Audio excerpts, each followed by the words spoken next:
সম্মানিত ভাই এবং বোনেরা, আসসালামু আলাইকুম। আশা করি আপনারা সবাই ভালো আছেন। তো এই বৃষ্টির মধ্যে আসলে আষাঢ় মাসের দিনে আসলে মুরগিগুলোকে কিন্তু সুস্থ রাখাটা কিন্তু খুবই টাফ ব্যাপার। তার কারণ এই বৃষ্টিতে ভিজে আবহাওয়াটা কিন্তু খুব একটা ভালো না। মেঘ বৃষ্টি এই মাসটা ধরে প্রচণ্ড বৃষ্টি হচ্ছে। এই বৃষ্টির মাঝেও কিন্তু আমাদের মুরগিগুলোকে কিন্তু সুস্থ রাখা রাখছে। তার কারণ মুরগিগুলো সুস্থ রাখার জন্য অবশ্যই আমাদের কিছু নিয়ম পদ্ধতি মেনে চলতে হয়, বিশেষ করে বৃষ্টিতে যাতে আমাদের মুরগিগুলো না ভেজে। এই জন্য কিন্তু আমাদের পর্যাপ্ত পরিমাণ খাবারের ব্যবস্থা করতে হয়। তার কারণ খাবারটা যদি আমরা দিই তাহলে কিন্তু মুরগিটা এই বৃষ্টির মধ্যে কিন্তু ভিজবে না। আর যদি বৃষ্টির মধ্যে মুরগির বাচ্চাগুলো ভিজে যায়, সেক্ষেত্রে কিন্তু আমাদের মুরগিগুলো অসুস্থ হয়ে যায়। সেটা আমাদের ফার্ম মুরগি, দেশি মুরগি, সোনালী মুরগি, লেয়ার মুরগি, আপনার যে মুরগিটাই পালন করেন না কেন এই বৃষ্টির মধ্যে কিন্তু ভিজে যায়। এটা কিন্তু আপনারা অবশ্যই মনে রাখবেন।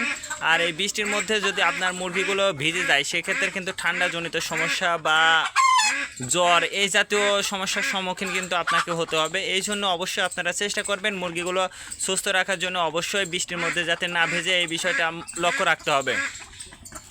আর বিশেষ করে দেখুন আমাদের মুরগির বাচ্চাটা উঠেছে। তো এই মুরগির বাচ্চাকে কিন্তু আমরা কি খাবার দিছি অবশ্যই আপনারা দেখতে পারতেছেন। এটা হচ্ছে আমাদের ব্রয়লার মুরগির ফিড। আপনারা জানেন যে আমরা মুরগির বাচ্চা উঠলে কিন্তু আমরা ব্রয়লার মুরগির ফিডটা কিন্তু খেতে দিই।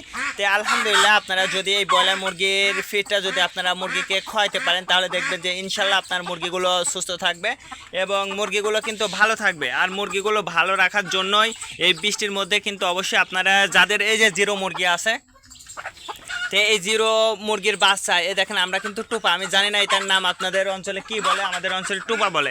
এই টুপা যদি আপনার থেকে থাকে তাহলে কিন্তু আপনারা টুপার মধ্যে কিন্তু ঢেকে মুরগিটা কিন্তু লালন পালন করতে পারবেন খুব সহজে। আর যদি আপনি টুপার ভিতর না দেন তাহলে কিন্তু এই একদিনকার বা জিরো বাচ্চা, এই বাচ্চাটা কিন্তু বৃষ্টির মধ্যে ভিজবে। আর মুরগির বাচ্চা যদি বৃষ্টির মধ্যে ভেজে, সেক্ষেত্রে কিন্তু বিভিন্ন রোগের সংক্রমণটা কিন্তু দেখা দিতে পারে, বিশেষ করে ঠান্ডা, যেটা আমি বলেছি। তো আপনারা কিন্তু খুব সহজেই কিন্তু আপনারা আপনার মুরগির বাচ্চাগুলোকে সুস্থ রাখতে পারবেন। তার কারণ আপনারা যদি এই যে গতকালকে যে ভিডিওটা দেওয়া আছে বা 2-3 দিন আগে যে ভিডিওগুলো দিচ্ছি আমি, সম্পূর্ণ এই নিয়ম পদ্ধতিটা যদি আপনারা ফলো করতে পারেন, তাহলে দেখবেন যে ইনশাল্লাহ আপনার মুরগিগুলো কিন্তু ভালো থাকবে, সুস্থ থাকবে। আর বিশেষ করে সুস্থ রাখার জন্য দেখেন আবহাওয়াটা দেখেন, আমাদের দিকে প্রচণ্ড বৃষ্টি হচ্ছে, মেঘলা আকাশ। তো এই বৃষ্টির মাঝে তো আসলে মুরগিগুলো আমরা যেহেতু ছেড়ে দিয়ে মুরগিটা পালন করে, যারা খাঁচাতে মুরগিটা পালন করে তাদের কিন্তু খুব একটা বেশি সমস্যা হয় না।